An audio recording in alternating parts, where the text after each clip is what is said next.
Radio J. 15h, 16h30. Cyrielle Sarah Cohen. Bonjour à toutes et à tous et bienvenue sur Radio J. Ravi de vous présenter cette nouvelle émission aujourd'hui jusqu'à 16h30 avec mon invitée comédienne, chroniqueuse, humoriste connue pour son humour noir qui parle notamment de la petite enfance. Après son syndrome du Playmobil, Elodie Pou vient nous voir alors pour son nouveau spectacle Le syndrome du papillon. Il se joue à l'Européen le 30-31 mars et 1er avril et puis il part en tournée en Belgique et dans toute la France. L'occasion comme toujours de découvrir notre invité aujourd'hui en direct live sur Radio J. 15h, 16h30. Cyrielle Sarah Cohen. Radio J. Bonjour Elodie Pou. Bonjour. Merci beaucoup d'être mon invitée aujourd'hui. Je suis ravie. Et puis je vais vous donner d'ores et déjà une anecdote personnelle. Je vous ai découvert il y a quelques années maintenant, c'est mon père qui m'a dit « Regarde, c'est une folle ». Et j'ai trouvé ça génial. Donc, on va le découvrir, bien évidemment, votre premier spectacle et le second, découvrir votre actualité, mais aussi l'envie de savoir qui vous êtes au-delà de ce que vous faites. Et alors, le début, toujours le début. Elodie Pou, vous êtes née le 3 septembre 1982 à Longjumeau, dans l'Essonne.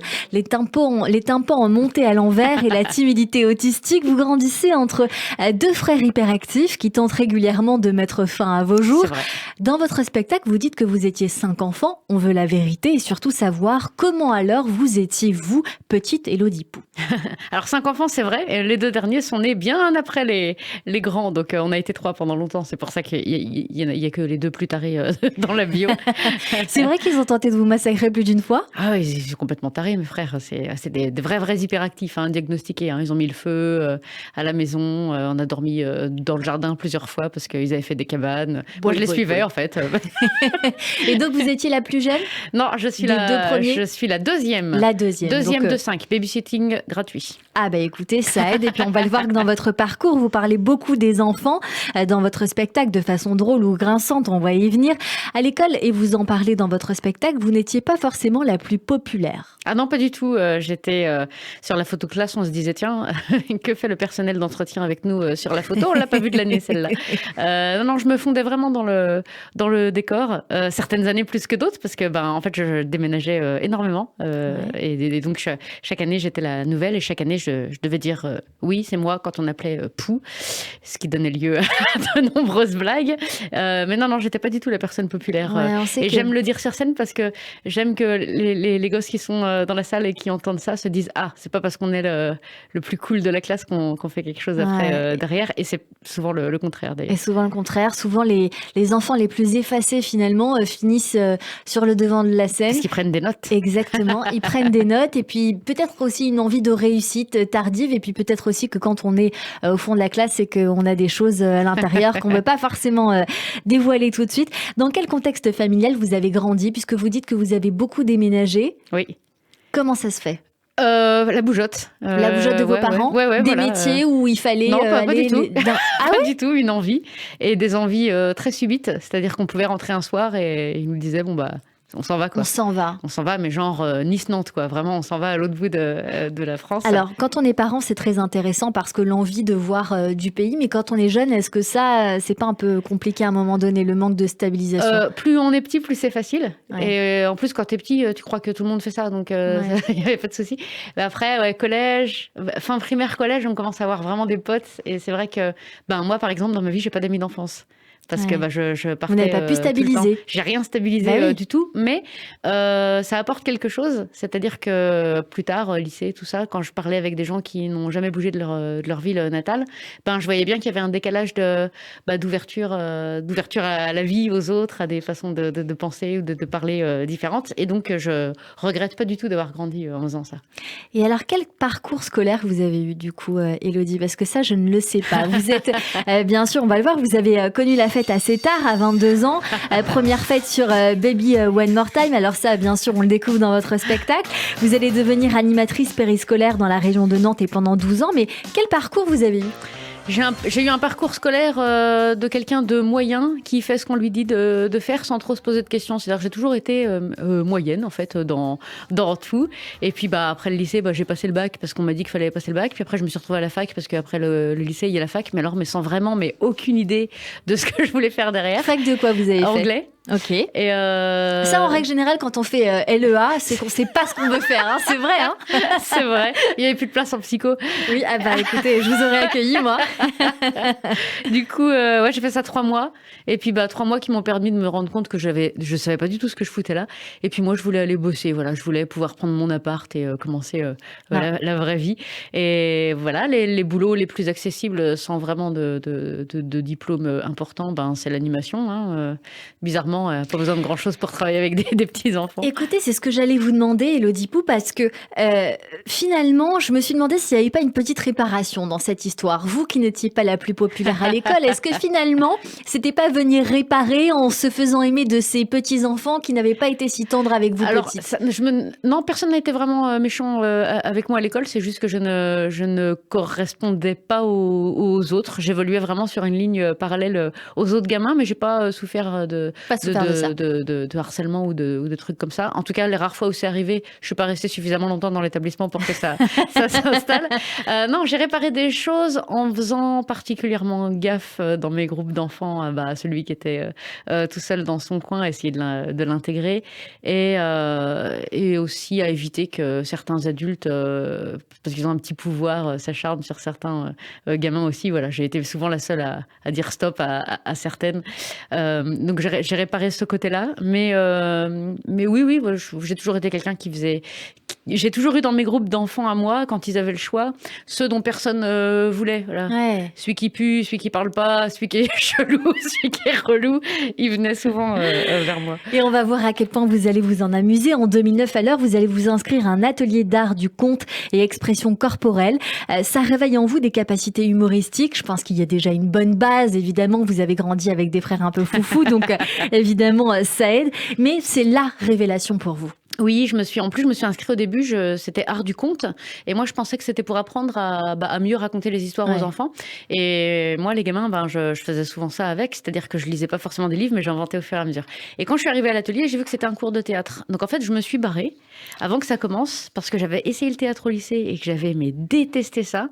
Et dans le hall d'entrée, je me suis dit, essaye en fait. Le premier cours est gratuit. Bon. Autant essayer, en effet, le cours d'essai. Et je suis restée 5 ans. C'est beau.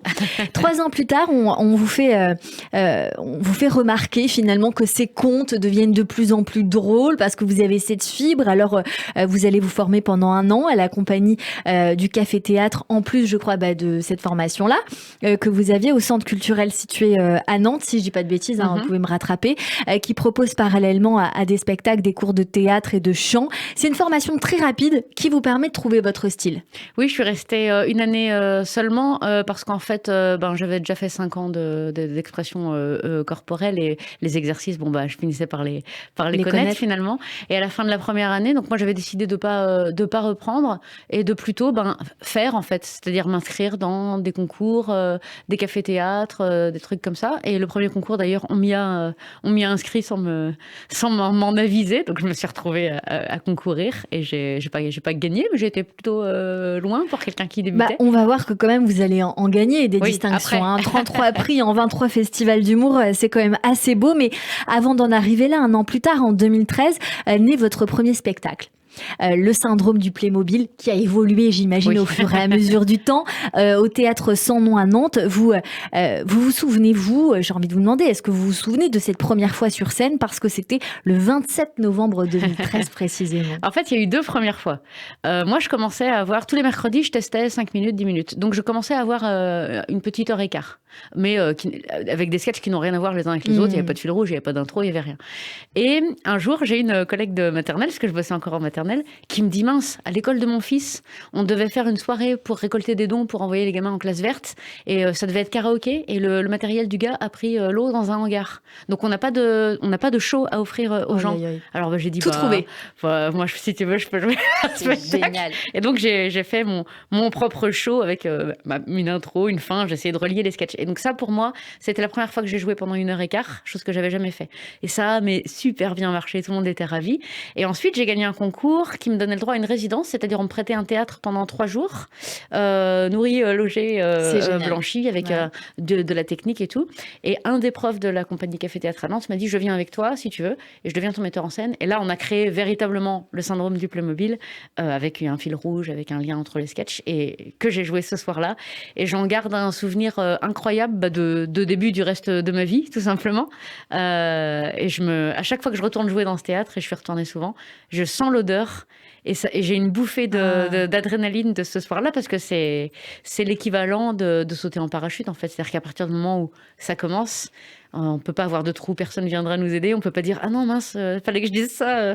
Et du coup, c'était très adrénalinisant. J'ai mis 3 jours à m'en remettre. Élodie Pou, votre observation, vous l'avez trouvée forcément dans votre métier, en parlant des enfants, une observation peut-être des pires enfants que vous avez détestés, mais finalement que vous aimiez, puisque c'est ceux que vous preniez un petit peu dans votre escarcelle.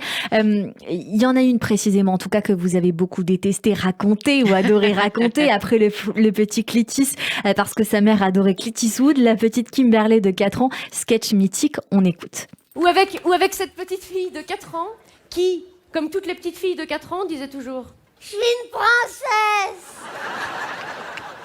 J'aime les licornes et les paillettes. Quand je serai grande, je me marierai avec un prince libéré,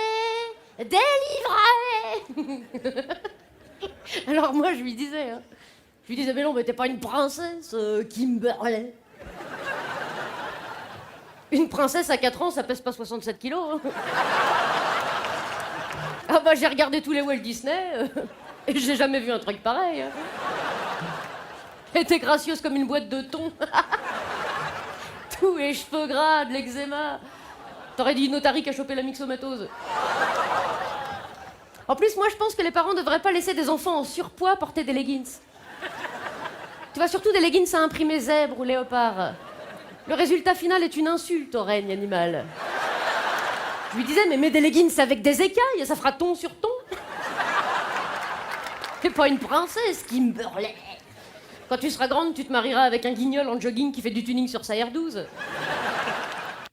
Voilà cet extrait du sketch Les Maternelles, voilà que vous avez appelé comme ça, qui fait partie de votre premier spectacle, le syndrome du Playmobil. Élodie Pou, on a forcément envie de savoir, est-ce que cette petite Kimberley, elle existe? Est-ce que c'est un mélange de toutes les petites filles que vous avez vues? Est-ce qu'il y a de vous? Dites-nous. Oui et oui, elle existe. Alors Kimberley, c'était un bébé en fait que j'ai pas rencontré en maternelle, mais j'ai rencontré dans un stage en crèche. Ouais. J'ai passé le CAP petite enfance après le bac. J'ai fait des choses un petit peu dans le mauvais sens. Et je me retrouve en stage dans une crèche à Angers, dans un quartier, mais mon Dieu, pauvres gens, quoi. Et cette petite Kimberley, elle arrivait chaque jour à la crèche avec des tenues, mais incompréhensibles. Zèbre en haut, léopard en bas, doudoune sans manches avec les bras nus par 2 degrés. Enfin, mais c'était vraiment elle avait quel âge, cet enfant? Quoi. C'était 18 mois, un truc comme ça. Et j'avais été vraiment choquée par cette petite Kimberley. Et voilà, en fait, c'est une caricature de toutes ces gamines qui s'appellent Shirley, Betty Lou, et qui veulent être des princesses, alors que c'est mal barré, en fait, parce que déjà à 3 ans, elles sont déjà lobotomisées par un écran, elles ont des chaussures à talons, alors que la colonne vertébrale n'est pas finie d'être construite. Enfin, on a envie de lui dire oui, tu seras peut-être une princesse, mais en fait, on sait que malheureusement, non. Élodie Pou, dans la continuité de votre carrière, vous lâchez tout alors à un moment donné, évidemment. En mars 2013, vous partagez la scène avec d'autres artistes humoristes féminines. Jean-Marie Bigard en maître de cérémonie au festival Festifam à Marseille. On sait que Bigard est aussi connu pour être grinçant dans un tout autre genre, évidemment, mais qui fait crisser les dents, comme vous pouvez parfois le faire. Est-ce qu'il vous a inspiré? Est-ce que vous vous êtes reconnu en lui et est-ce qu'il vous a conseillé? Conseiller, non, pas vraiment, parce qu'en fait, quand on fait les premières parties, on croise finalement assez peu les artistes. Mais inspiré, oui, forcément. Moi, je suis très inspirée de toute la trempe humoristique de 80-90 que j'écoutais moi avec mes frères. Qui? Bigard, Palmade, La Roque, Les Inconnus, bien évidemment, Sylvie Joly, des proches. Enfin, moi, je prenais les CD de sketch à la médiathèque et on se les écoutait avec mon petit frère et on se refaisait des Chevaliers Las Palais. Ah oui, il y avait donc cette fibre humoristique à la maison. Vous avez été distingué depuis, je l'ai dit tout à l'heure, 33 prix en 23 festivals d'humour. Vous faites les premières parties d'Anneau Ducré, Gaspard Proust, Pierre Ocagne. Petit extrait de votre réussite, encore une fois. Moi, je me rappelle par exemple de cette journée d'école où il pleuvait depuis des heures et des heures. Hein, vraiment, l'orage grondait, le vent soufflait, les enfants étaient tristes. Ils regardaient par la fenêtre avec leurs petites bouilles comme ça. C'est pas juste. Il fait froid. Mais pourquoi tu nous laisses pas rentrer? Je crois qu'il disait ça. Parce qu'on n'entendait pas très bien. Hein. Avec la foudre. Quel souvenir merveilleux. Et c'est ce jour-là que j'ai démissionné. Enfin, qu'on m'a démissionné. Mais moi, j'ai dit ok, tant pis, c'est pas grave. De toute façon, j'aurais pas fait ça toute ma vie. Comment survivre à 12 années d'école maternelle? Comment survivre à 8 heures par jour dans une classe de 17 mètres carrés avec 42 enfants de 3 ans qui peuvent pleurer pendant une demi-heure parce que leur prénom a été écrit en bleu? Comment survivre face à un enfant qui chiale sa race à la cantine parce qu'il veut pas manger les petits pois parce que les petits pois, ils sont trop cuits. Oh, ils sont trop cuits, les petits pois. Bah, c'est peut-être parce que c'est des lentilles, connard. Donc on voit à quel point il y a cet humour grinçant, cette méchanceté douce, comme j'ai envie de dire. Jamais vous ne voudriez retrouver votre vie d'avant, Elodie Pou. J'ai adoré ça, mais là, franchement, je crois que déjà, j'ai plus l'âge. Vous pensez qu'il y a un âge? Psychologique, oui. non, même physiquement, c'est super chaud. Ouais, c'est dur. Au sol, pas au sol, les petites chaises, les meubles à la taille de petits pois, là, porter les gamins. Ah non, je pourrais plus. Et puis, si c'est pour faire ce métier, pour rester assis sur un banc, en fait, faut pas le faire. C'est-à-dire, moi, j'étais dans le sport, les cabanes, les chasses au trésor, etc. Mais j'ai très très longtemps, quand j'ai démissionné, très longtemps fait des cauchemars où je suis obligée de retourner bosser, où le spectacle ça marche plus. Et c'était tout le temps dans des cantines horribles avec un bruit horrible et des enfants horribles. Mais non, si je devais plus monter sur scène, je pense que je ferais autre chose, mais j'y retournerais pas. Qu'est-ce qui est le plus dur, Elodie, pour faire rire les enfants ou les grands? Ah, les grands. Bah, les gamins, c'est facile, hein. Pipi caca, hop, standing ovation. Non, les adultes, c'est plus difficile. Mais je me suis servi de techniques apprises à l'école maternelle pour mes publics. Parce que le public se comporte parfois comme des enfants. Comme des enfants, c'est vrai. Parmi le public, les auditeurs, évidemment. Depuis 7 ans, vous participez à divers spectacles, Marrakech du Rire à la télévision, donc spectateurs, Montreux Comédie Festival, des émissions de télévision, notamment la revue de presse sur Paris Première ou Samedi dans Rire, animé par Jean-Luc Lemoyne sur France 2, mais aussi à la radio. D'abord sur Rire et Chanson et tout récemment sur RTL. Dites-nous tout. Cette expérience formidable. Rire et Chanson, j'ai fait un essai une première fois d'une chronique. Je ne savais pas du tout ce que je faisais, mais j'avais des étoiles dans les yeux parce que on a grandi aussi avec ma fratrie, avec tout le temps Rire et Chanson à la maison, dans la bagnole et tout. Et ça s'est bien passé. Du coup, j'ai appris à leur côté. Ils ont été très bons formateurs. Vous êtes resté une saison? Non, un peu plus, 4, je crois. 4. Au début, c'était une par jour, enregistrée par paquet de 20. Enfin, Ouais. je sais même pas comment j'ai réussi à faire ça. Et ensuite, une fois semaine. Et puis là, maintenant, sur RTL. Mais ils ont vraiment été les formateurs de ce que je sais faire aujourd'hui sur une radio. De la chronique. Alors, on vous retrouve tous les mercredis à 7h20 dans une nouvelle chronique intitulée RTL sans filtre depuis cette année sur la matinale présentée par Yves Calvi et Amandine Bégaud. Cette courte chronique se présente un peu comme c'est une question qu'on peut poser. Je réponds à une question d'enfants qui n'existent pas puisque j'invente des enfants aux politiques, en règle générale, aux voilà, personnes c'est ça. publiques, et je réponds à la question que l'enfant m'a posée. Alors, j'ai beaucoup aimé les manifestations expliquées à Moustachia Martinez, la fille de Philippe Martinez, et j'ai envie qu'on découvre. En effet, hier s'est tenue une manifestation selon les manifestants, autrement appelée « Ils nous emmerdent, hein, Christiane, on peut même plus aller se balader » selon les non-manifestants, autrement appelée « Vas-y, on va casser des trucs » selon les mecs qui viennent casser des trucs. Et on peut constater qu'à chaque manifestation, c'est pareil. Les calculs sont pas bons, Kevin. On sait pas si le mec qui compte les manifestants a un problème de strabisme ou si, pour l'inclusion, on a demandé à des non-voyants d'essayer de compter les gens à coups de canne blanche. le fameux comptage à l'oreille, bim, ah, ils sont 12. Mais force est de constater que le gouffre qui sépare les deux chiffres est si énorme qu'il pourrait contenir l'arrière-train de Kim Kardashian. Alors c'est qui a raison? C'est un peu tout le monde. Parce qu'en fait, la police, elle compte les manifestants de manière technologique, grâce à des capteurs laser qui tracent une ligne imaginaire au sol et comptent le nombre de silhouettes qui passent cette ligne en temps réel. On est sur du high-tech. Alors que les syndicats, eux, ils comptent, voilà, à l'ancienne. Puis comme il y en a qui ont perdu un œil quand ils étaient gilets jaunes, c'est inégal, quoi. C'est comme si Dark Vador se battait contre Charles Ingalls. Et donc forcément, j'ai été obligée, puisque la transition est toute trouvée. Élodie Pou, vous parlez de Charles Ingalls. Eh bien, vous parlez dans votre second spectacle, Élodie Pou, le syndrome du papillon, de Charles Ingalls, puisque vous parlez longuement de la petite maison dans la prairie, que je ne regarderai plus jamais de la même manière, grâce ou à cause de vous, je ne sais pas. Vous connaissez tout. Je connais tout par cœur, c'est ma série Refuge. Et quand j'étais scolarisée encore genre au collège, je devais partir avant la fin de l'épisode parce que ça finissait la pause déj. Ouais, 12h45, un truc comme ça, il fallait repartir avant la fin. Il y avait Dr Queen, femme médecin. Et après il y avait Dr Queen qui n'est pas aussi bien. C'est vrai. Mais du coup et un jour j'ai dit à ma mère, donc, qui était femme au foyer et qui donc regardait en entier la petite maison, quand je serai grande, j'aurai un métier qui me permet de regarder la petite maison de la prairie jusqu'à la fin. Et c'est ce que je fais aujourd'hui. Ouais, c'est vraiment ma série Refuge, donc je connais tous les épisodes. Une série Refuge que vous analysez sous un œil sociologique, j'ai envie de dire, mais ça on va laisser aux auditeurs le plaisir de venir vous voir pour le découvrir évidemment. Votre nouveau et second spectacle s'appelle donc le syndrome du papillon, après le syndrome du Playmobil. Vous le jouez à l'Européen le 31 mars et 1er avril en tournée dans Belgique et dans toute la France. C'est quoi le syndrome papillon? Le syndrome du papillon, c'est la capacité à trouver cette petite flamme en vous qui fait que vous passez de la chrysalide au papillon. C'est un hommage au développement personnel, auto-trouvé. Et c'est ce qui m'est arrivé, moi, avec le théâtre. Et je souhaite à tout le monde de trouver sa petite étincelle. Un petit teasing. Les parents n'avaient pas les moyens, on est 5 enfants. Ah bah les poux, ça se reproduit, mon vieux, à une vitesse. Sans le spray, on serait des millions.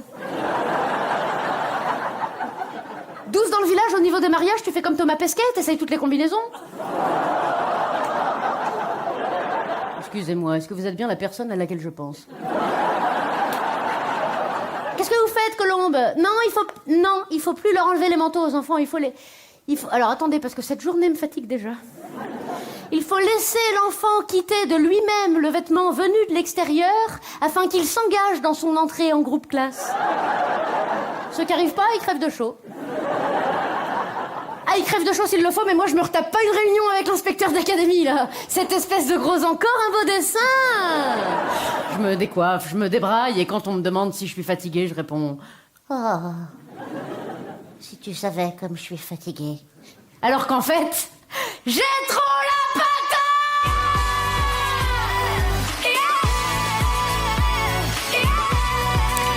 Et on revient dans un instant avec Élodie Pou. Vous restez avec nous, on va parler de ce spectacle dont on vient d'entendre le teasing sur l'antenne de Radio J, le syndrome du papillon, à l'Européen 31 mars et 1er avril et en tournée dans toute la France. Dans un instant également, on poursuit cette émission avec nos chroniqueurs qui nous rejoignent pour découvrir les goûts culturels de notre invité sur Radio J. Tout de suite, le rappel des titres.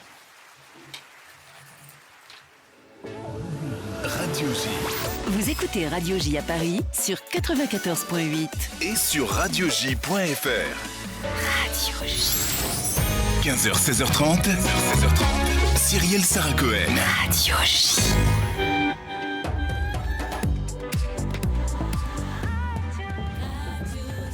– 15h30 sur Radio J. Bonjour et bienvenue si vous venez de nous rejoindre tout de suite. Le rappel des titres avec Alexandra Sénico.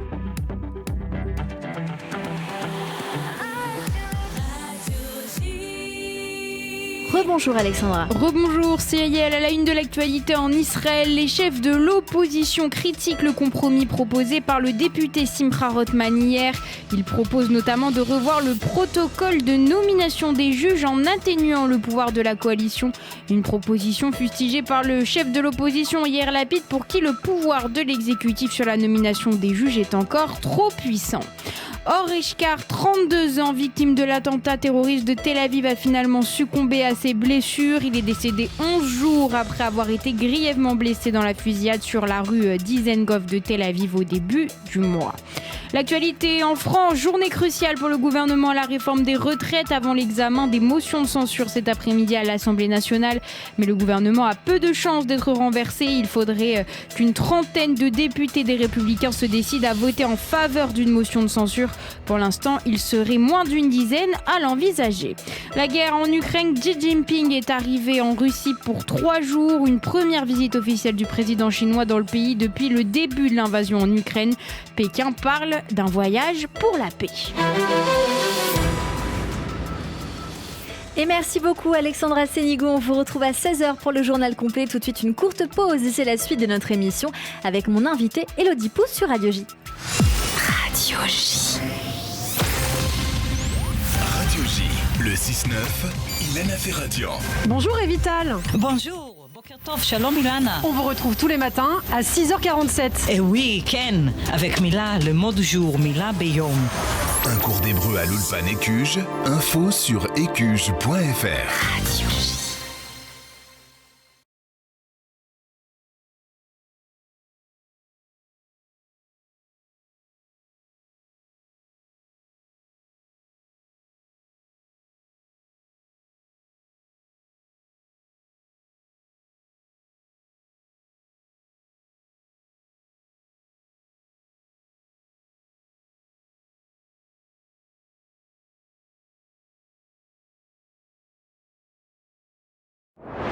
Radio J. Radio J. Radio J. Tous les lundis, 21h, 22h. Classico. Radio J.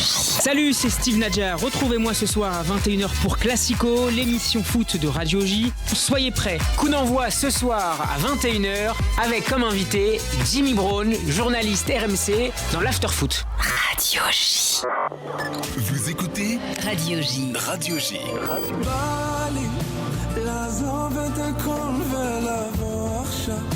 לחבק אותך עד שהגוף יחרף אהובתי. רדיו ז'י. גדל לי קצת זקן על הצלקות, ולמילים שלי התאמתי מנגינות. הגיטרה היא זאת שפתרה לי בעיות. כמה בעיות, כמה בעיות, כמה. רוב הזמן לבד 4 קירות. ככה מהצד למדתי איך לשחות. אף פעם לא שכחתי מה אני צריך להיות. מה צריך להיות, מה צריך להיות, מה צריך להיות. Vous écoutez Radio J.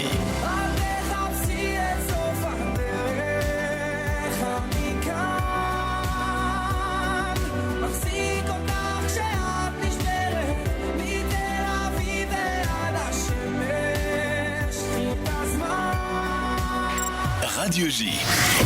Radio J. Radio J. Radio J. Radio J. 15h, 16h30. Cyrielle Sarah Cohen. De retour sur l'antenne de Radio J, merci de passer votre après-midi avec nous jusqu'à 16h30 avec mon invité aujourd'hui Elodie Pou pour son spectacle Le Syndrome du Papillon qui se joue, je le rappelle, à l'Européen le 30, 31 mars et 1er avril avant de partir en tournée en Belgique et en France.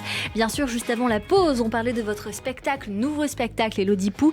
Vous avez troqué votre finalement robe de princesse pour la combinaison de Valérie Damido, ça fait beaucoup rire quand vous dites ça sur scène, de la cour de récré à la scène, de la chrysalide au papillon. Vous nous racontez dans ce spectacle merveilleusement bien écrit, je tiens à dire franchement Merci. Bravo pour l'écriture, comment la scène a changé votre vie dans un stand-up énergique, mais aussi ces personnages que l'on découvre ou redécouvre parce que forcément cachés d'autres personnages, je ne veux rien dévoiler. Et vous dites en humour, alors là, on y va. On choisit le sujet qu'on veut, faut doser et placer le curseur. Et le curseur en humour, c'est comme un tétraplégique, il est là où tu choisis de le poser. C'est vraiment ça, votre patte Elodie Pou. J'étais obligée de donner cette petite anecdote, entre guillemets, dans le spectacle. C'est une patte très particulière, mais qui fait beaucoup rire et qui ne choque pas. Non, et puis ces vannes-là, j'essaye de les mettre très très vite. Dans le syndrome du Plémo, c'était même une bande sonore qui passait des vannes de cet acabit. Avant même que je rentre sur scène, ça me permet de tester les capacités Du public. de mon public. Mais de toute façon, maintenant, ils viennent chercher ça. ils viennent chercher cet humour-là qui fait grincer et qui effectivement, c'est du jeu de mots, quoi. C'est du lol. Et personne n'est outré de ce que je raconte. Alors, beaucoup de jeux de mots en effet, mais ça fait du bien parce que c'est un humour tout à fait décomplexé que l'on retrouve, moins, comment dirais-je, moins polissé, moins lissé comparativement à la peur que l'on a de toujours justifier une vanne qui que l'on soit en public. Alors, bravo. Vous parlez beaucoup de vous dans ce spectacle que j'ai envie de dire très personnel aussi, très bien écrit, mais qui s'attarde sur de nombreux sujets. Et d'abord, celui qui est la maternité. Aïe, aïe, aïe. Oui, la maternité dans tout ce qu'elle a d'horrifiant avant même qu'elle arrive, dans tout ce qu'on vous dit avant même à peine le test de grossesse il est effectué, quand on vous dit déjà tu vas voir, et mais même le corps qui change et tout. Alors je voulais pas parler trop de ça parce qu'après c'est un petit peu vu dans tous les spectacles, surtout les spectacles faits par des femmes, donc j'en parle un petit peu et ça me fait du bien. Ça fait aussi du bien aux gens, notamment je me rappelle d'une femme dans les toutes premières représentations qui m'avait dit merci de faire des vannes sur ce corps chelou qui est le nôtre après, parce que ça m'a fait du bien. Ah bah écoutez, vous parlez du corps chelou que vous associez à Flamby avec ce petit regard sur François Hollande, et vous dites... On le salue. Et on le salue évidemment, et il paraît qu'il a un très très grand humour, donc bien sûr faisons-le. Vous parlez de quand vous passez à l'hôpital et que vous dites on peut pas avoir nous aussi la petite languette dans le dos pour démouler d'un coup. C'est très drôle, franchement. Vous narguez le public aussi en disant que votre fille elle fait ses nuits, donc voilà, c'est très agréable. Vous parlez aussi de ce néo-naming, ou des termes un peu pompeux pour parler des enfants et leur pseudo-pathologie. Vous parlez des enfants que l'on détecte, dont l'hyperactivité, dont souffrait, enfin si on peut dire ça comme ça, parce que parfois c'est plutôt bien d'être hyperactif, surtout dans le travail. Ouais, a priori, quand t'es gamin, c'est plus compliqué. Quand on est petit, c'est pas forcément le cas, mais c'est peut-être un regard aussi à vos frères, avec difficulté de l'autorité en des termes complexes pour dire des choses très simples en fait.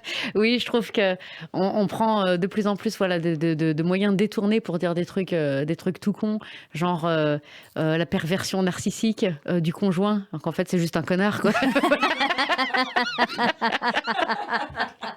Et en plus, et ça dans les écoles, mais des fois les profs ils vous sortent des trucs, le bloc mucilagineux, quoi, c'est une gomme. Et le quoi ? Le bloc mucilagineux. Alors, j'ai jamais entendu ce terme de toute ma vie. Les compositions écrites, et je trouve que la vie est déjà assez compliquée comme ça. C'est vrai, pas la il faut peine se la simplifier. En tout cas, quand on vient chez vous, on voit à quel point c'est très simple. Vous avez un point commun avec un animateur. Est-ce que vous savez qui est-il ? Non. Qui travaille sur Europe 1, qui s'appelle Philippe Vandel. Ah oui, la prosopagnosie. Exactement. Ouais. Vous en parlez dans votre spectacle. En gros, c'est un terme très compliqué pour dire qu'on n'est pas physionomiste. C'est une défaillance dans l'analyse structurelle des visages qui empêche l'élaboration d'un précepte susceptible d'activer une unité de reconnaissance faciale. Au moins, vous connaissez très bien les choses. Philippe Vandel dit, lui, des gens me saluent, mais je réponds mollement, pas du tout. Je ne les reconnais pas, alors on pense que j'ai pris la grosse tête jusqu'au jour où je découvre que ce flou social est un trouble. Vous avez eu des histoires amusantes à nous raconter? Oui, j'ai demandé à... comment elle s'appelle, la roqueuse de diamant, là, avec les cheveux gris. J'ai pas les noms. Catherine Lara. De repasser ma chemise un jour. Parce que je croyais que c'était la costumière de l'émission. En fait, il faut savoir que la prosopagnosie est un vrai trouble. C'est-à-dire que si dans 3 minutes, je vous croise en dehors du studio, vous je vais vous dire oublié. bonjour, en fait. C'est vrai? Ouais. Et donc, la costumière est devant moi, elle sort. Catherine Lara rentre, c'était pour faire Drucker.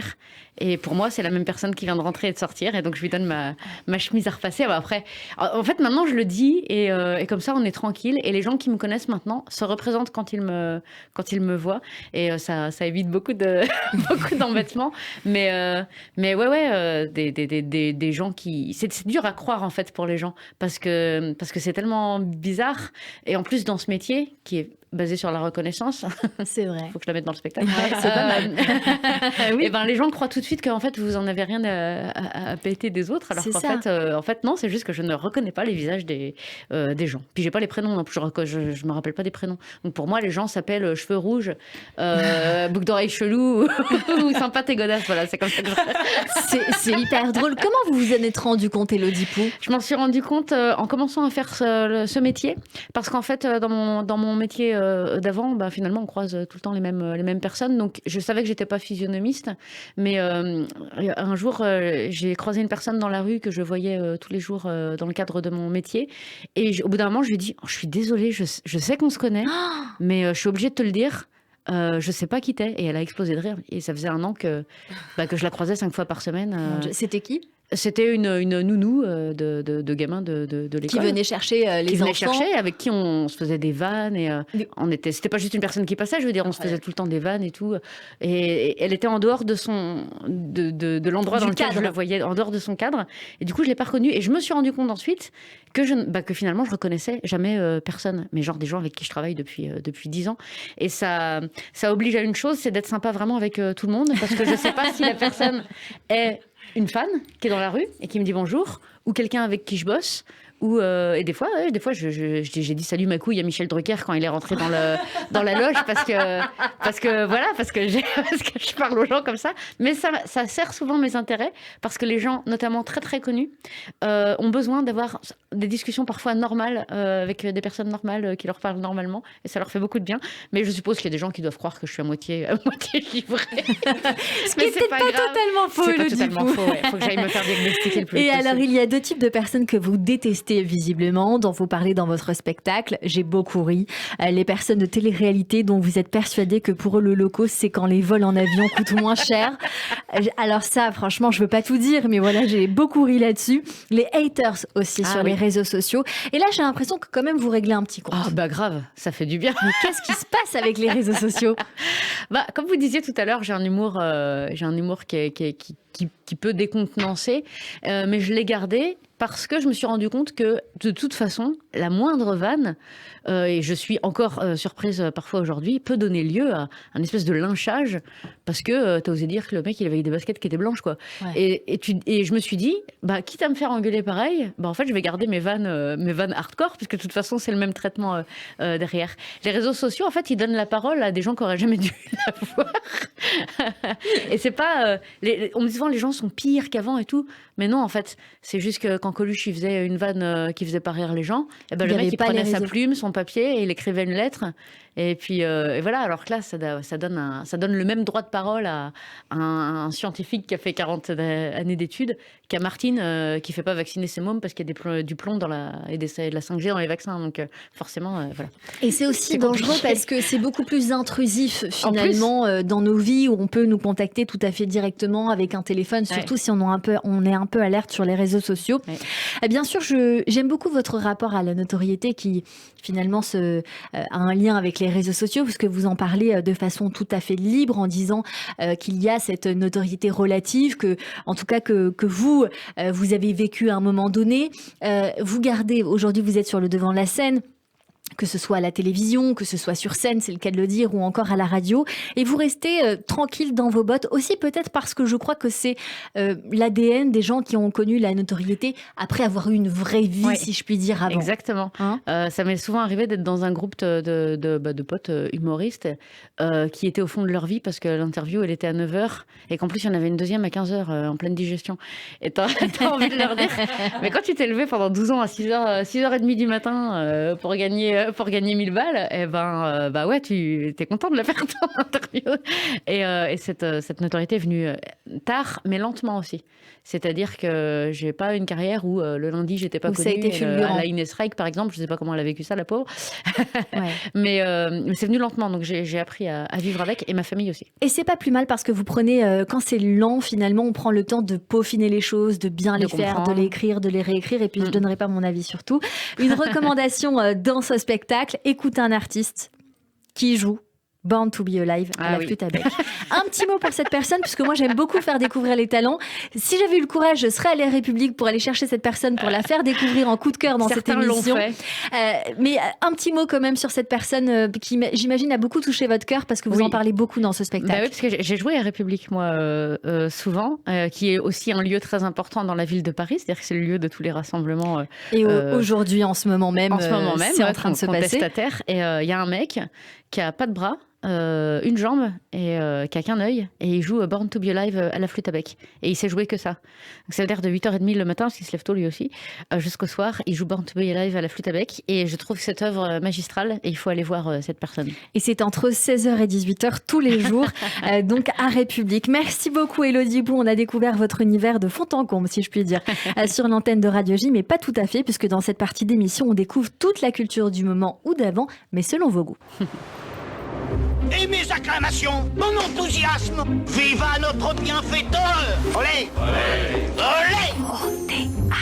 Et tout de suite, Christophe Barbier nous emmène au théâtre pour nous parler de Jacqueline Maillan. Bonjour Jacqueline Christophe. Maillan aurait eu 100 ans cette année, le 11 janvier. Mais cela fait bientôt 30 ans qu'elle a disparu.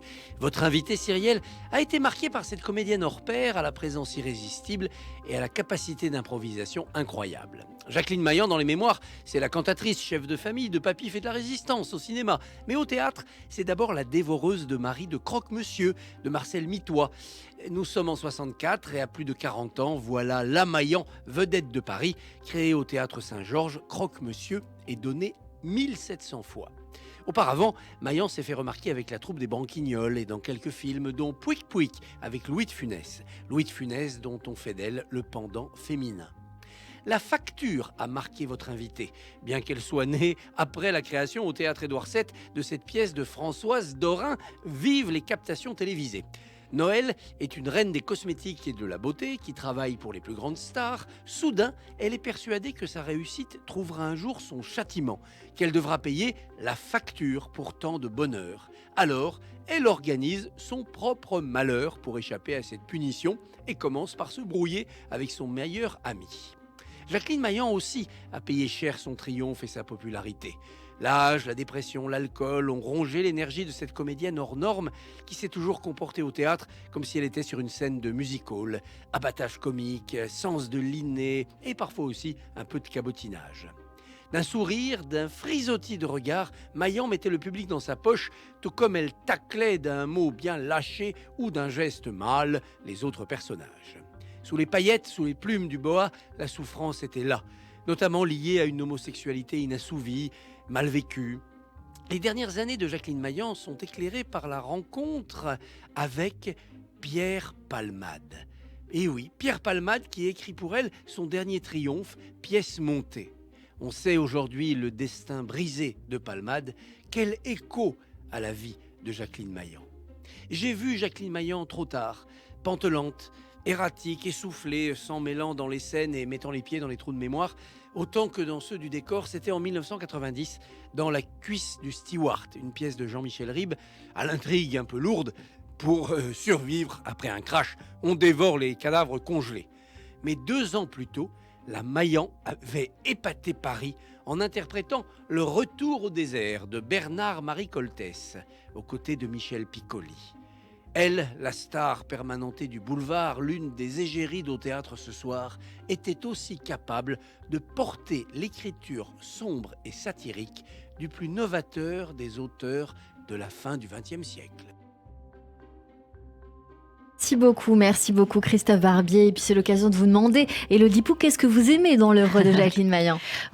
Plus même que dans l'œuvre, c'est Jacqueline Maillan Ouais. en fait, parce que cette nana arrivait sur scène, il y avait déjà 6 autres personnes et quand elle arrive, on voit elle en fait. Ouais. Et toute la pièce tourne autour d'elle, c'est-à-dire que ces pièces n'auraient pas eu le même succès sans son arrivée. Et voilà, c'est ces entrées en scène où tout le monde est déjà, elle n'a même pas encore dit un seul mot, tout le monde est déjà ouf. Et même les enfin, tout est bien, quoi. C'est notre mère à toutes. Tout est bien. En tout cas, la vôtre, ça c'est sûr. Elle est tout de suite la chronique émotion de Jérôme Goulon. Radio J, l'émotion de Jérôme Goulon. Bonjour Jérôme. Bonjour Cyrielle, bonjour Élodie. Bonjour, j'ai pas amené mes Kleenex. Alors moi c'est Jérôme, même si je sais que si on se croise dans la rue, je ne serai que polo rouge. Si vous gardez ce polo, ça ira. La vie est ainsi faite, c'est comme ça, je m'en accommoderai. Alors dans cette chronique, on va parler d'artistes que vous aimez et on commence en musique. Vous le dites vous-même, vous êtes plutôt vintage en termes de goûts musicaux. Parmi vos chansons préférées figure donc le titre Why du groupe Bronski Beat, une chanson sortie en 1984 dont le chanteur n'est autre que Jimmy Somerville. Son nom est resté plus ancré dans les mémoires que le nom de Bronski Beat. Alors petit retour sur la formation de Bronski Beat. Nous sommes en 1983. Jimmy Somerville partage un appartement avec 2 amis, Steve et Larry. Je fais exprès de ne pas donner les noms propres, je serais incapable de les prononcer.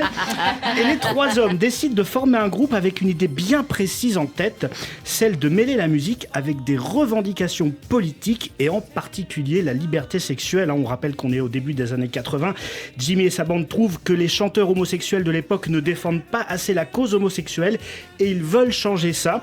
Le premier single du groupe, Small Town Boy, sorti en 1984, est le premier exemple de cet engagement. La chanson raconte en effet l'histoire d'un adolescent gay victime d'homophobie qui est obligé de quitter sa famille et fuir sa ville natale. Il traitait déjà en 83 de ce genre de problématique, très au goût du jour entre guillemets aujourd'hui.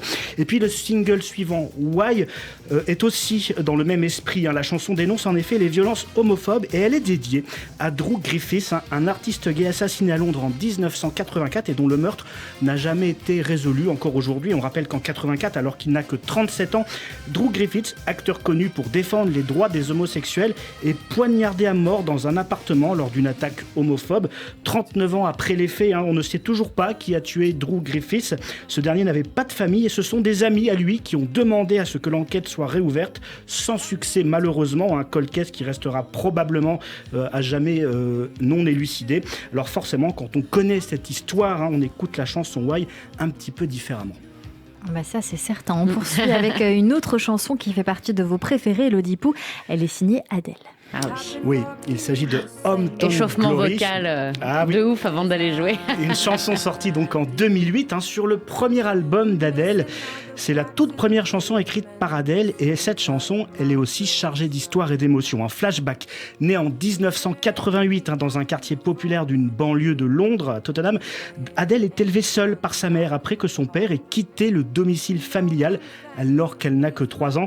Sa mère, qui est masseuse indépendante et organisatrice d'activités d'apprentissage pour adultes, est contrainte de déménager plusieurs fois durant l'enfance et l'adolescence d'Adèle.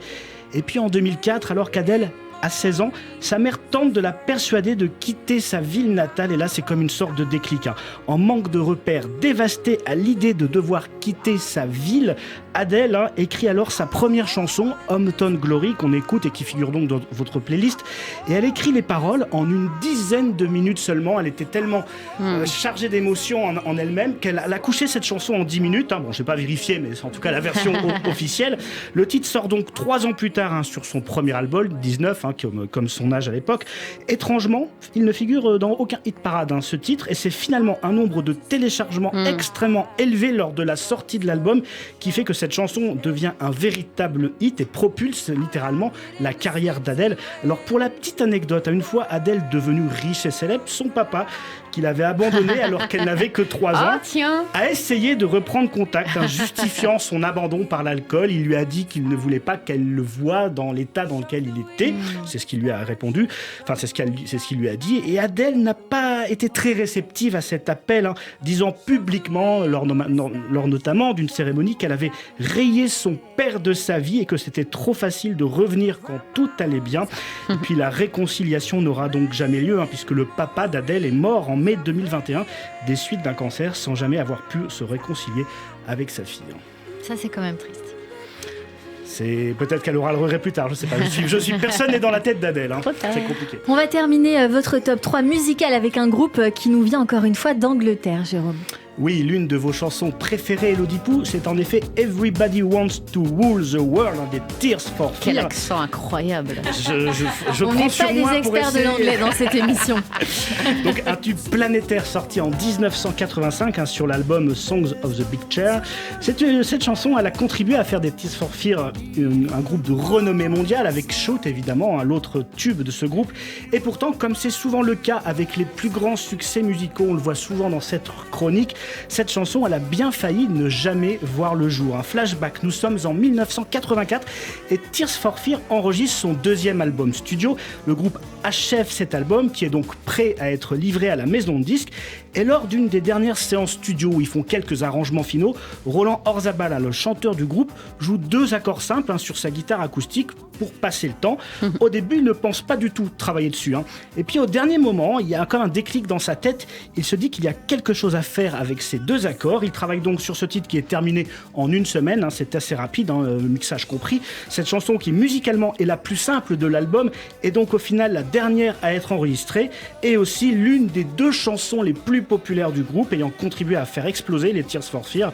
Comme le dit le dicton, les choses les plus simples sont parfois les plus extraordinaires. Jérôme Goulon, j'ai une idée en vous regardant avec cette chronique. On va renommer cette chronique Flashback. C'est vrai, j'en fais souvent des flashbacks.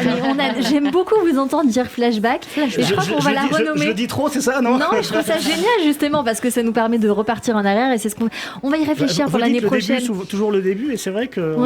Ça c'est votre ADN. Allez, Flashback, Élodie Pou, on achève votre voyage dans votre univers culturel avec votre lecture du moment, une œuvre majeure de la littérature moderne. Oui, Jérôme. attention, quand on vous a demandé quelle était votre lecture préférée en ce moment, vous nous avez cité un livre qui traite d'un sujet particulièrement grave. Et en effet, il traite d'un sujet ô combien sérieux, qui nous a tous touchés au moins une fois dans notre vie, puisqu'il s'agit de Tchoupi n'a plus de tétine. Oui. Alors ce nom, chers auditeurs, je ne me suis pas trompé, c'est bien Tchoupi n'a plus de tétine. Ce livre est donc l'histoire de Tchoupi, ce petit pingouin qui console un enfant ayant perdu sa tétine. Ah, si vous l'avez lu ? Bien sûr. Ah waouh. Je le connais par cœur celui-là. Un événement donc qui pousse d'ailleurs Tchoupi à se demander s'il n'était pas grand temps pour lui d'abandonner la sienne de tétine. Alors mon petit doigt me dit que la naissance de votre fille en 2020 n'est peut-être pas étrangère à ce choix littéraire. Blague à part, Tchoupi c'est un personnage miroir adoré par les enfants puisqu'il aide les tout petits à progresser dans la découverte d'eux-mêmes et de leurs émotions. On rappelle que le créateur de Tchoupi, Thierry Courtin, a créé ce personnage en 92 suite à la naissance de son fils et s'est donc inspiré de son expérience personnelle et celle d'autres parents pour donner vie à son héros et ses très nombreuses histoires dont Tchoupi n'a plus de tétine. Alors Élodie Pou, on le sait, vous avez fait un sketch, Vivre sans enfants, dans lequel vous n'épargnez pas les enfants. Aujourd'hui, le destin se venge de vous, puisque Tchoupi est devenu votre livre de chevet. Alors je rigole parce que pour la petite anecdote, j'ai vu qu'il y avait l'un de vos spectateurs qui avait sur YouTube regardé l'un de vos sketchs à Montreux et qui avait écrit en commentaire « J'espère que sa fille ne regardera jamais ce sketch. » Bref, on peut dire en tout cas que les enfants ont cette incroyable faculté, celle de provoquer en nous autant d'agacement que d'amour. Une citation symbolise ce paradoxe à merveille et c'est par là que je terminerai. Elle nous vient de Hippolyte Taine, un philosophe français que je ne connaissais pas avant de préparer cette chronique et qui disait « Les enfants, ça console de tout. » excepté d'en avoir. Merci beaucoup pour cette chronique, Jérôme Goulon. On revient bien sûr dans un instant. Vous restez encore avec nous sur Radio J. Notre séquence tac au tac, les questions de nos auditeurs. Dans un instant, Annabelle Nakache pour la chronique Coup de fourchette. Sandy Boulanger également pour le portrait de notre invité. Tout de suite, la pause suivie du journal de l'info. Restez connectés sur Radio J.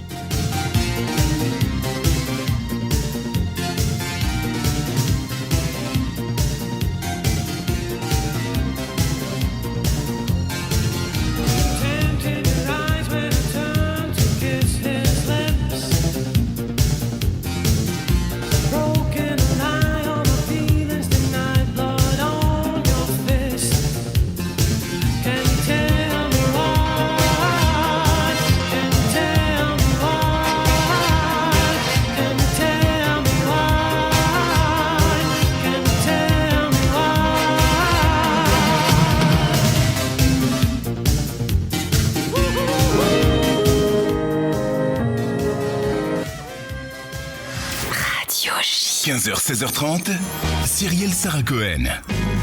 Bonjour à tous, c'est Léa Moscona. Radio J. Je vous retrouve tous les matins de 9h à 10h sur Radio J. Les experts ont la parole. Ils nous parlent bien-être, voyage, culture, gastronomie et art de vivre. Le tout dans la bonne humeur. Le 9-10, Léa Moscona. À demain. Radio J.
Il est 16h sur Radio J. Bonjour et bienvenue. Tout de suite, le journal de l'information avec Alexandra Sénico.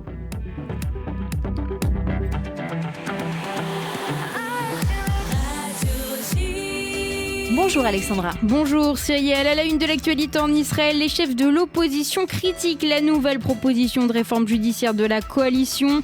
En cause, un compromis proposé par le député Simcha Rothman hier soir. Les détails avec Daniel Haït, notre correspondant à Jérusalem.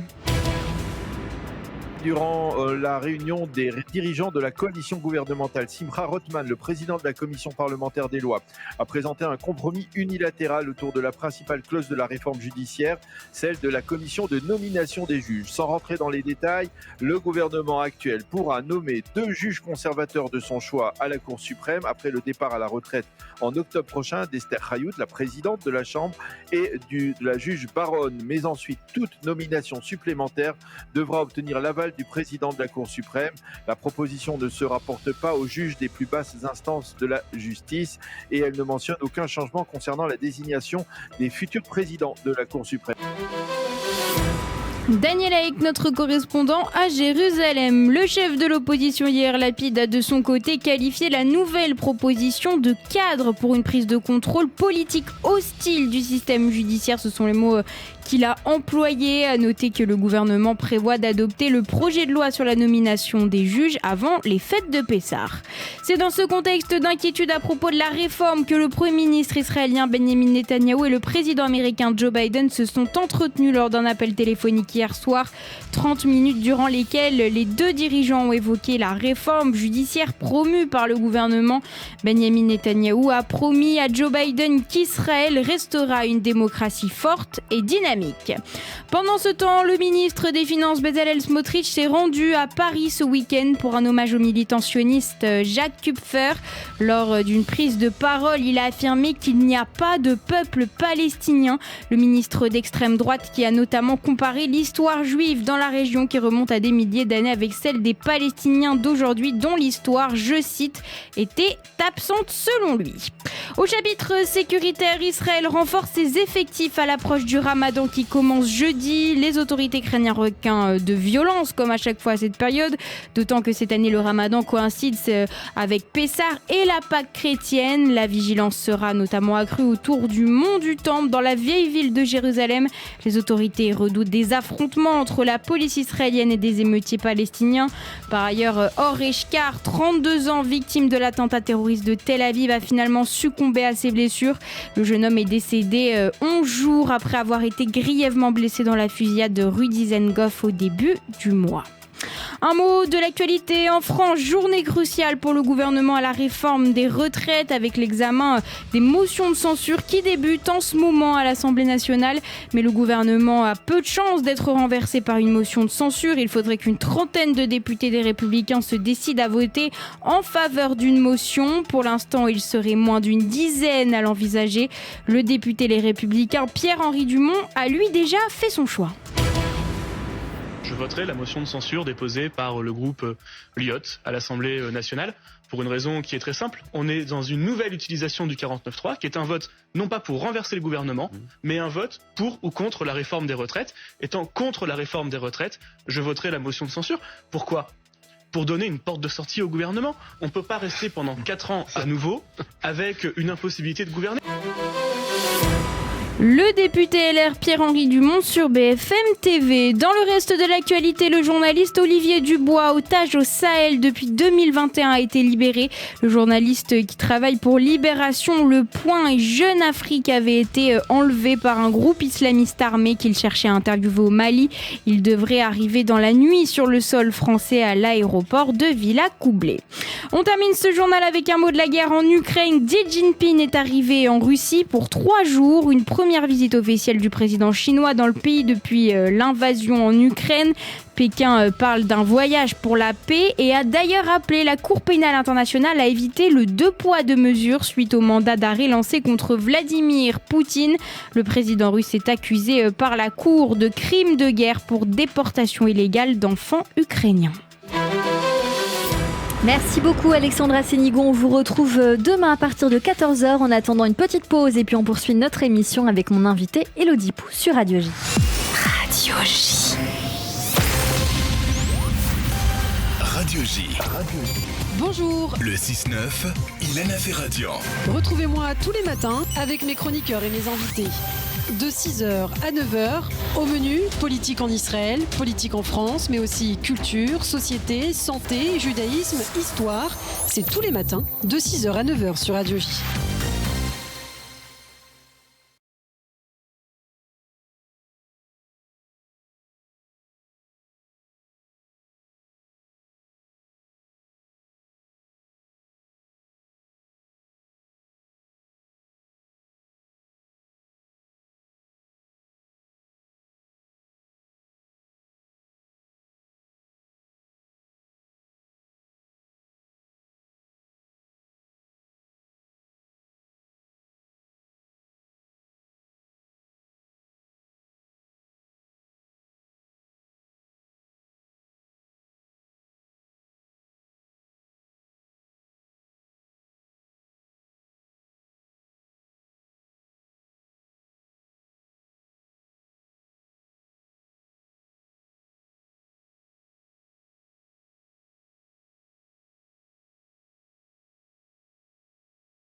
Radio J. 15h, 16h30. Cyrielle Sarah Cohen. De retour sur l'antenne de Radio J, merci de nous rejoindre si c'est le cas, si vous êtes avec nous depuis le début de cette émission, merci pour votre fidélité. Avec mon invité aujourd'hui, Élodie Pou, pour son spectacle Le Syndrome du Papillon à l'Européen le 30, 31 mars et 1er avril et en tournée dans toute la France. Et tout de suite, on va passer au coup de fourchette avec Annabelle Nakache qui vous croque, qui vous cuisine sur Radio J. C'est pas grosse. Je suis dilatée. Radio J. Radio J. Le coup de fourchette. Bonjour Annabelle. Bonjour Cyrielle, bonjour Élodie, bonjour Radio J1 et Radio JN. Au menu aujourd'hui, nous allons déguster la savoureuse Élodie Pou. Alors ma chère Élodie, bon, on va être honnête. Il y a à bouffer, hein. Oui, ouais. C'est buffet garni. Open bar. Bon, on va être honnête avec les auditeurs qui nous écoutent. On se connaît déjà. Enfin, je crois. Enfin, j'espère que que tu marques. Ça va. Voilà. Mais comme vous faites partie des 0,0001% de la population qui a reçu 2 thés dans Télérama, on va faire genre on se vous voit. Hein. Bravo. Allez, c'est parti. Donc, nous avons eu parfois la joie de partager les mêmes scènes, les mêmes plateaux et les mêmes galères d'humoristes. Passer 30 jours, plus de 6 heures d'affilée, dans les rues d'Avignon, attractés par 45 degrés à l'ombre. Les festivaliers dont certains suintant en tongs chaussettes à vous ravaler les naseaux et certaines en robe à fleurs des iguales à faire devenir myope un aveugle. Ça fait mal aux pieds, aux yeux et au nez, mais ça crée du lien et ça force le respect. Alors aujourd'hui, pour évoquer votre parcours, mon coup de fourchette sera à mi-chemin entre un pou de fourchette et un coup de chapeau. Chapeau l'artiste. Déjà pour avoir réussi à grandir dans une famille de 5 enfants, ou plutôt bravo à vos parents, ou plutôt à votre mère, je sais pas comment elle a fait. Comment ils s'appellent d'ailleurs vos frères et sœurs? Pou, Pi et Dou? Parce que ça fait Pou, Pidou, Pou. J'assume, Élodie, j'assume. Rien à foutre. Ok, ensuite, chapeau, parce que vous avez quand même tenu 12 ans comme animatrice en école maternelle. Ouais. Et dans ces métiers-là, c'est 12 ans en vrai, mais 24 en ressenti. C'est vrai. Du coup, avec le 49.3, les animateurs, ils vont pas bosser jusqu'à 64 ans, mais plutôt jusqu'à 128. Au moins. Non, mais je plaisante, ils vont crever avant, les pauvres. Ah, l'école maternelle. un endroit enfermé, entouré de créatures bruyantes qui vous pompent l'énergie toute la journée. On est plutôt sur un bassin de piranha suceur de sang, non? À ce niveau-là, je pense qu'en termes de survie, les candidats de Koh-Lanta, ils peuvent tous aller se rhabiller, littéralement, parce qu'ils sont à moitié à poil toute la journée, les rouges et les jaunes, n'est-ce pas? Alors, moi, comme animatrice, j'ai eu un petit passage d'animatrice, mais j'ai tenu qu'un an et je faisais que les mercredis, donc je vous tire mon chapeau encore une fois. Parce qu'en plus, avec ces 12 années, comme vous l'avez dit tout à l'heure, ça vous a permis de devenir l'experte de la petite enfance et d'écrire vos sketchs devenus cultes aujourd'hui. Plus personne ne verra jamais les petits pois et les lentilles de la même façon. Et pour ceux qui n'ont pas les références, écoutez, achetez le DVD et puis c'est tout, voilà. Il n'existe pas, il n'existe pas, écoutez, vous irez la voir, en tout cas, voilà, il faut se renseigner quand même. Ça fait partie maintenant de la culture générale quand même. Donc, vous vous lancez alors dans la comédie. Comme Nadal a remporté tous les Roland-Garros ou comme Poutine a remporté toutes ses élections, eh bien vous avez remporté tous les festivals d'humour. Chapeau encore. Dans votre parcours, on peut donc noter ce nombre impressionnant de victoires et une grande connaissance des enfants. Ah bah tiens, ça fait penser à Christian Quesada, sauf que vous n'avez pas la casse-prison. Oh mon Dieu. D'ailleurs, ce qui est sûr, non, il nous écoute pas. Vous devenez alors une humoriste à succès qui sillonne toutes les villes de France, même celles dont seuls les habitants ont entendu parler. Alors contrairement au commun des mortels et par contre comme Evelyne Delia, vous aussi vous savez placer Aurillac, Bagnoles de l'Orne et Vierzon sur une carte. Bien sûr. Voilà, chapeau Miss Météo. En fait, vous êtes un peu comme les modèles sur les calendriers coquins. Vous devenez la compagne de route de beaucoup de routiers grâce à vos passages et chroniques sur la chanson et désormais sur RTL, n'est-ce pas? Si c'est une bonne nouvelle. On ne sait pas. S'ils viennent à vos spectacles après, pourquoi pas, après j'accepte. Bah oui. Alors en vrai, vous êtes à la chronique ce que Rocco Siffredi est au sport de chambre. Vous tirez sur tout ce qui bouge et vous ne vous fatiguez jamais. Alors entre l'école maternelle à vos débuts, vos spectacles maintenant et les chroniques pour l'émission La Revue de Presse sur Paris Première aujourd'hui, votre force c'est de pouvoir réunir un public de 7, enfin plutôt 3 à 77, enfin plutôt 97 vu la moyenne d'âge du public de l'émission. Voilà, donc en tout cas vous êtes de plus en plus bankable, c'est vrai. Vous savez que vous avez plus de followers sur Insta que Pécresse et Hidalgo réunis. En classe. Ouais, enfin en même temps, je crois que c'est pas trop difficile.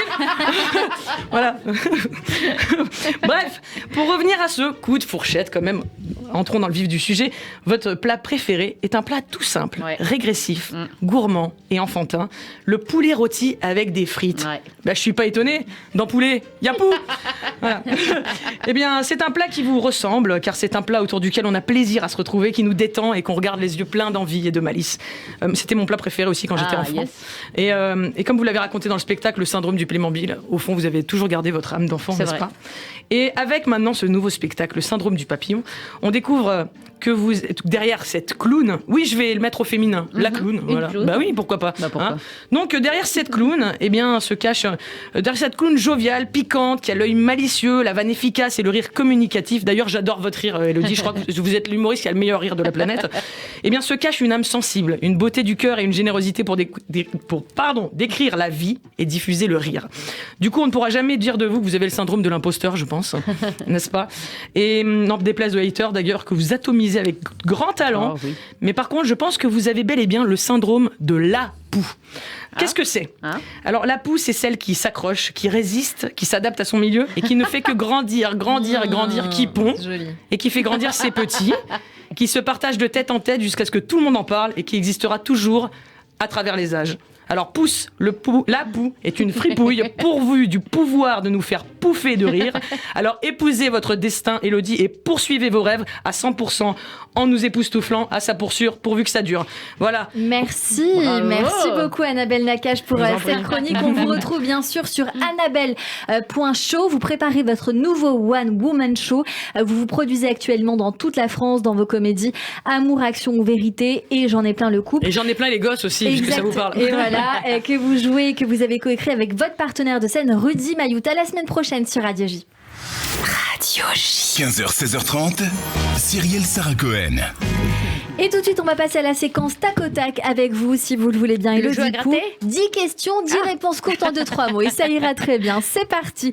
Qu'est-ce que la recette de l'amour, Élodie Pou? Patience. Cocaïne et on va arrêter tout de suite, on garde le premier mot. La patience, c'est très bien. Le ou les sujets qui vous préoccupent le plus en ce moment? Le climat. Si vous pouviez changer de peau, vous seriez qui ou quoi? Moi, mais il y a 20 ans.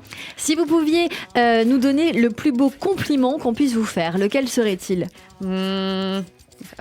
Pétillante. Qu'est-ce que vous avez fait de plus fou pour quelqu'un? Lui faire un enfant. La plus belle qualité humaine pour vous, qu'est-ce que c'est? L'empathie. Vos 3 grands plaisirs dans la vie? Manger, dormir et jouer avec ma fille. Votre surnom, Élodie? Pluxy Girl. Votre philosophie de vie, qu'est-ce que c'est? Carpe diem. Votre prochain rêve à accomplir? Dormir, 8 heures. Le dernier mot, la dernière phrase que vous aimeriez prononcer? Bisous, bye. Ça, c'est très rapide. Merci beaucoup. Notre émission continue tout de suite avec le coup de cœur sur Radio J. Météo Mirage dans un instant. 15h, 16h30, Cyrielle Sarah Cohen. Et tout de suite, c'est le coup de cœur, évidemment, Météo Mirage, avec le titre Libre, issu de leur EP éponyme, dont ils fêteront la sortie le 22 mars en concert au Point éphémère. Ils seront également en première partie de Mathieu Chédid au mois d'avril. On découvre et on en parle avec eux en direct sur Radio J.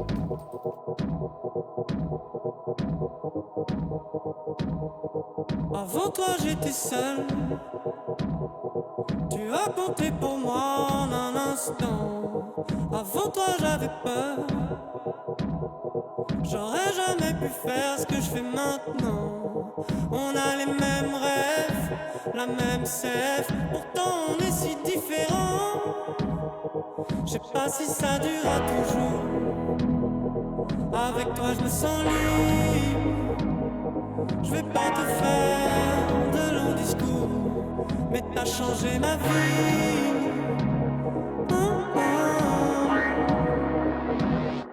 Avec toi je me sens libre. J'aurais jamais pu faire ce que je fais maintenant. Avec toi je me sens vivre. Oui, t'as compté pour moi en un instant. Avec toi j'ai du cœur. Tu m'as donné la force pour avancer. Avec toi je suis meilleur. Tu m'as donné la force pour m'affirmer. On a les mêmes peines, les mêmes chaînes. On pourrait pas faire autrement. Je sais pas si ça durera toujours. Avec toi je me sens libre. Je vais pas te faire de longs discours, mais t'as changé ma vie.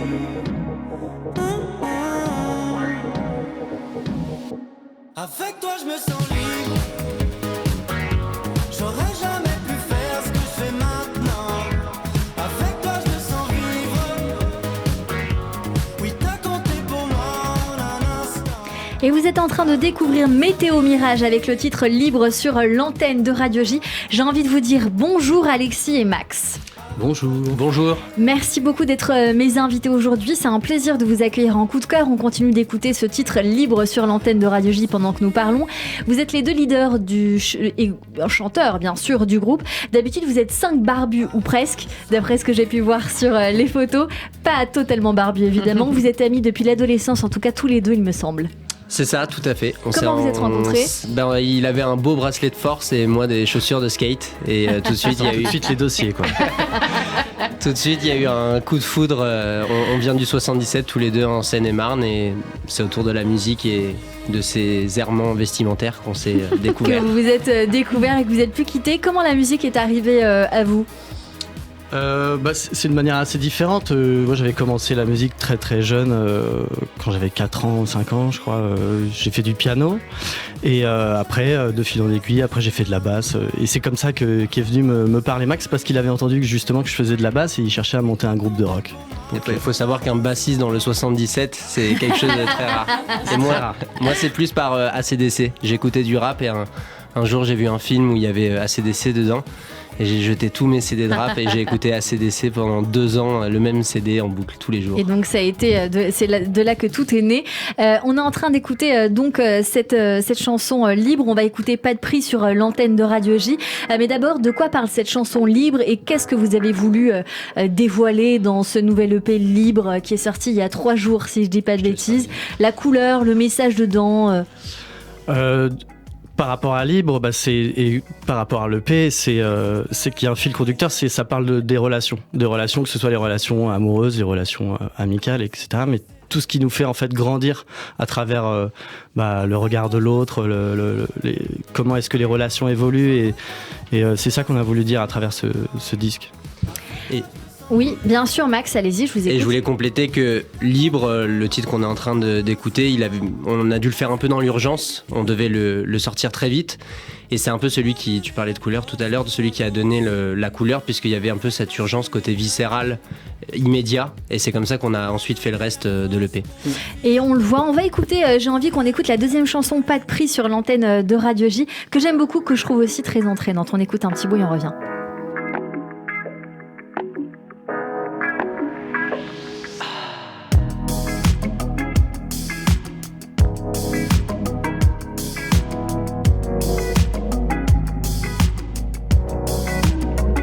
Bien sûr, je peux aller voir ailleurs.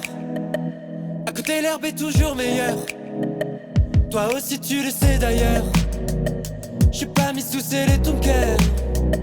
Bien sûr, on pourrait tout défaire. Jeter le passé à la mer. Je t'assure, on pourrait se refaire. C'est plus facile que ça en a l'air.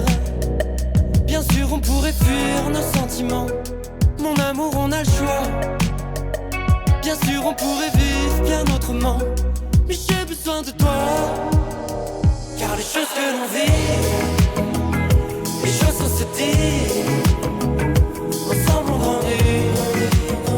Tout ça n'a pas de prix. Alors on va revenir pour le très entraînant, parce que celle-là elle est beaucoup plus smooth comme on dit, beaucoup plus lente mais tout aussi jolie à écouter. Smooth, ça vous fait rire ça je crois, Elodie Pou. Elodie Smooth. C'est un plaisir de vous découvrir. Avec quels moyens vous avez réalisé cette EP ? Avec les moyens du bord. Ouais. Vous êtes en indé ? On est en indé, on est bien entouré aussi, on bosse avec plusieurs structures et des gens qui nous aiguillent, mais on est producteurs de nos disques. Et donc, d'abord, il faut faire comme on peut le faire, au moment où on peut le faire, mais il y avait aussi, comme on le disait tout à l'heure, il y avait une envie de faire quelque chose de très immédiat, sans trop de réflexion. On a fait notamment beaucoup de disques dans la période post, pré, milieu, après Covid, on savait plus trop où c'était, mais plutôt que d'attendre d'avoir les studios, d'avoir les fonds, d'avoir machin, on a dit on se lance et on y va et on l'enregistre un peu comme ça chez nous, des coins de studio qu'on a eu chez des potes, etc. Donc il y a eu quelque chose de très artisanal et très familial. J'arrive pas à savoir si c'est votre premier EP ou si vous en avez fait avant. C'est le second. C'est le second. Le premier s'appelait comment ? Il s'appelait Météo Mirage, c'était un EP éponyme. Éponyme comme on dit, et quand j'ai dit éponyme tout à l'heure, c'était éponyme pour le titre du single en rapport avec donc l'EP qui s'appelle Libre. Vous allez fêter justement la sortie de cette EP le 22 mars, donc au Point Éphémère, donc dans quelques jours. Quelques concerts annoncés également en première partie de M. Ce sera le 6 avril au Zénith de Nantes et le 7 avril au Music Hall de Rennes. Comment s'est fait cette rencontre ? S'il y a eu rencontre. Eh ben, il y a eu rencontre fortuite, comme on dit, puisqu'en fait, on avait déjà envoyé nos morceaux pour candidater en quelque sorte, et il se trouve que je l'ai croisé par un hasard total dans le sud-ouest. Et qu'en fait, on a discuté et il remettait le projet puisqu'on lui avait envoyé et que c'est quelqu'un qui prête beaucoup d'attention à ses premières parties.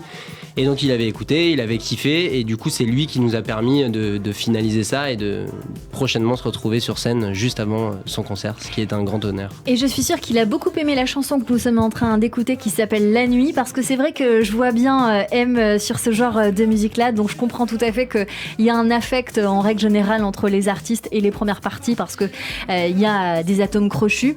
On vous souhaite une très très bonne chance pour cette EP, pour ces scènes qui arrivent jusqu'à vous. Et puis le 22 mars au Point Éphémère, on va venir vous écouter bien sûr. Des surprises, qu'est-ce qu'il va y avoir ? Ces 5 chansons, peut-être des reprises, des invités. Des lions, du feu aussi et de la pyrotechnie.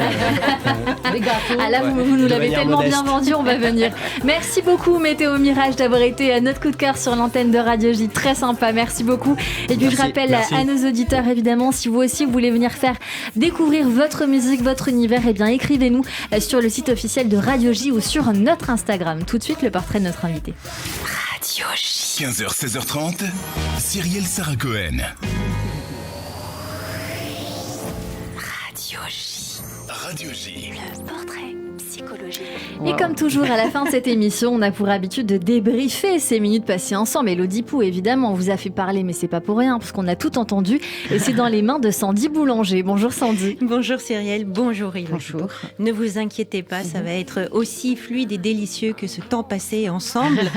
Alors, je vais attaquer doucement et je vais finir en beauté. Très bien, c'est gentil.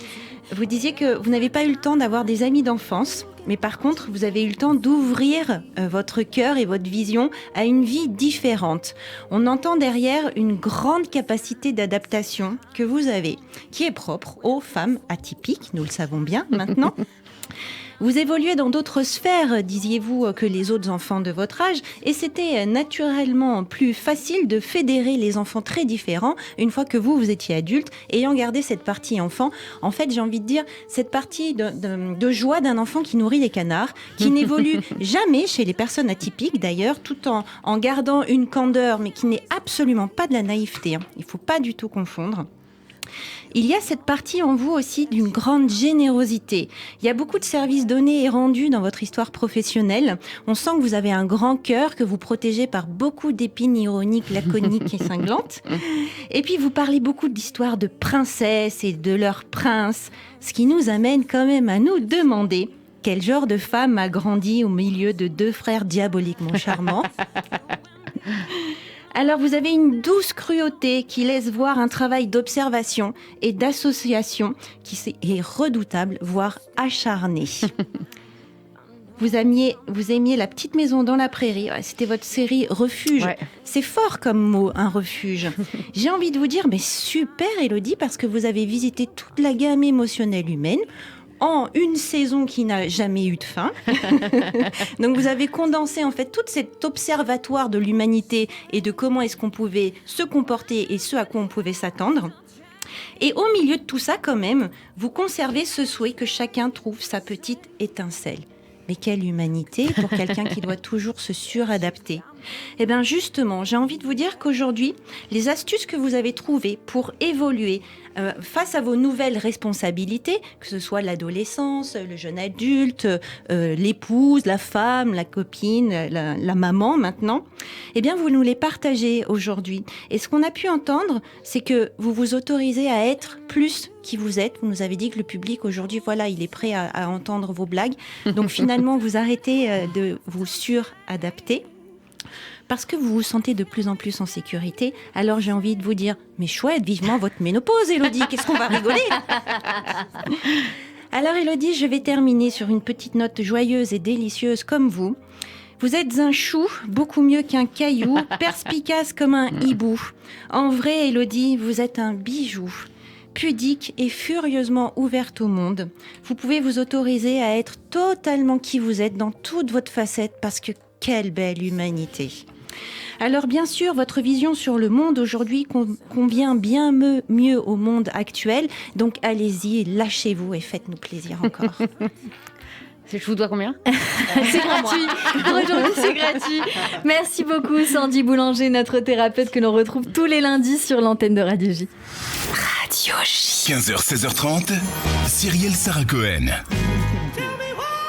C'est la fin de cette émission avec vous, Élodie Pou. Merci beaucoup d'avoir été notre invitée. Je rappelle votre spectacle Le Syndrome du Papillon à l'Européen le 30-31 mars et 1er avril. En tournée également dans toute la France. Vous serez aussi à Bastogne en Belgique le 26 mars et au Festival des Andèneries aux Rives d'Andenne le 12 avril. Merci pour cet échange. Avec un tout petit mot de la fin qui vous revient.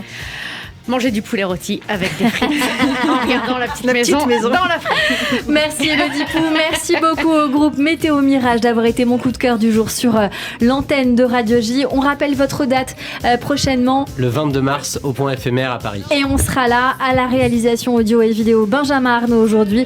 Notez que vous pouvez réécouter nos invités, toutes nos rubriques en podcast sur le site officiel de Radio J, radioj.fr, sur YouTube également et toutes les plateformes de streaming. Merci à toutes et à tous de nous avoir suivis encore et toujours plus nombreux. Et rendez-vous demain dès 15h avec Natacha Calestrémé. À demain et belle journée à tous sur Radio J.